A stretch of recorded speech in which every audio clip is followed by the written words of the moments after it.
A man doesn't vanish in a single moment. He disappears one yes at a time. A favor here, a request there, a small sacrifice, a small compromise, a small betrayal of his own instincts, until one day, he looks in the mirror and the man staring back at him feels like a stranger. Not broken, just empty. Hollowed out by his own compliance. Because every yes he gave against his truth carved another piece out of who he was supposed to be. And unless you learn to say no, you will spend the rest of your life serving everyone else's story while yours quietly dies in the background.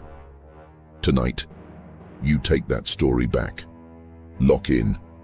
This is where you stop being used.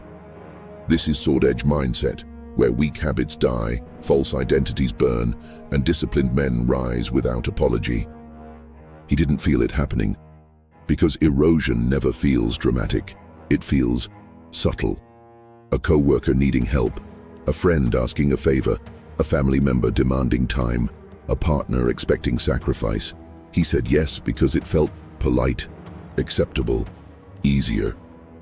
But small yeses turn into patterns.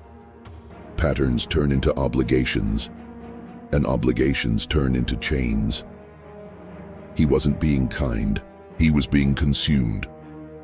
Every boundary he ignored became an invitation for others to take more. And eventually, they did. Not because they were cruel, but because he never stopped them. That's the tragedy of men who can't say no. They don't get destroyed, they get drained, quietly, completely, until the only thing left is resentment and the faint memory of the man they used to be. Tonight, you learn the discipline that resurrects that man. The man who couldn't say no, enhanced people loved him, but only because he made everything easy for them. He was the reliable one, the helper, the guy who always makes time. But admiration is not respect, and appreciation is not value. People didn't come to him because they treasured him. They came because he was accessible, predictable, compliant. They knew one thing: if they pushed just a little, he'd fold.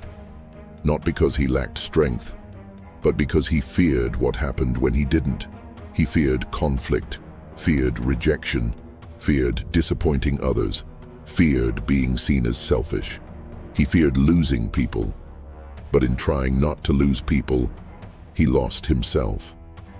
The moment he broke, it didn't take a tragedy. It didn't take a betrayal. All it took was a small request on the wrong day. He was exhausted, overworked, stretched thin, barely holding himself together. A co-worker dropped a task on him last minute, expected him to absorb it like he always did. He felt the no rise in his chest, clear, justified, honest. But the moment he saw even a hint of disappointment in their expression, his voice collapsed. He said yes, again. And as soon as the word left his mouth, he felt the weight of another quiet self-abandonment press against his ribs. Driving home in silence, he whispered the question every man asks at least once in his life: why do I keep disappearing for everyone but myself? And that's when the truth hit him. A man who cannot say no doesn't live his own life, he lives everyone else's. That realization didn't break him, it woke him. No is war, yes is easy, yes keeps the peace, yes keeps you liked, but yes also keeps you small. Saying no, that's war. A war against your fear of being disliked. A war against your childhood conditioning. A war against the version of you that cares more about approval than identity. Most men fear no because it forces them to confront themselves. No requires a spine, and spines aren't grown in comfort. Why you can't say no? It's not because you're generous, it's because your psychology is working against you. 1. Fear of rejection. Your brain still thinks no could get you exiled from the tribe. Ancient fear, modern problem. 2. Fear of conflict. Conflict exposes identity. Soft men avoid it because it shows their lack of one. 3. Fear of disappointing people. You mistake usefulness for worth.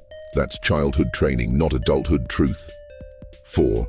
Identity instability. If you don't know who you are, you defend nothing. 5. Internalized guilt. You've been taught self-respect is selfishness. That's manipulation disguised as morality. The two voices every day inside you, two voices speak. The first whispers, just say yes, keep the peace, don't upset them, don't be difficult.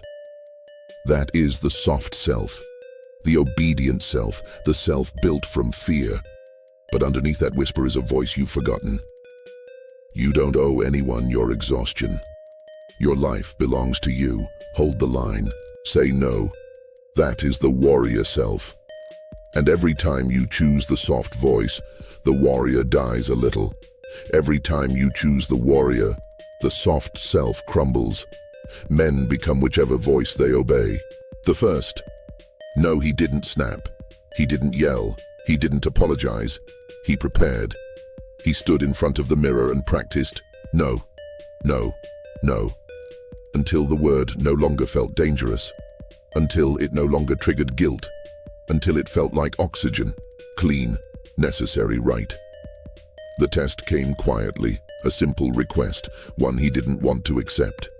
The old instincts fired instantly. Don't upset them. Don't make it awkward. Just say yes. But he didn't. He inhaled, stood his ground, and delivered the clearest sentence of his life.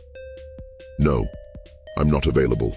No anger, no shame, no justification, just truth. And the silence that followed didn't crush him. It liberated him. For the first time, he felt himself return. The transformation. From that moment forward, every no became a line in the sand. No to distractions. No to emotional parasites. No to guilt manipulation. No to obligations he didn't choose. No to the version of himself that kept everyone else comfortable while he suffocated. Each no sharpened him. Each boundary anchored him. Each refusal reconnected him to his own identity. Men with boundaries move differently. They walk heavier, speak clearer, stand taller, because a man who knows where he stands can't be moved easily. The art of no one. The warrior's no. Clean, firm, final. No stories, no excuses, no over-explaining, just not available. That won't work for me. No. Weak men justify, warriors declare. 2. The silent no. The deadliest weapon you don't owe access to. Manipulators. Energy leeches. Late-night guilt trippers. People who only call when they want something. Silence is a complete sentence. 3. The delayed no. Buy back control when pressure hits. I'll think about it. Then later, I won't be able to. Calm, clear, unshakable. 4. The protective.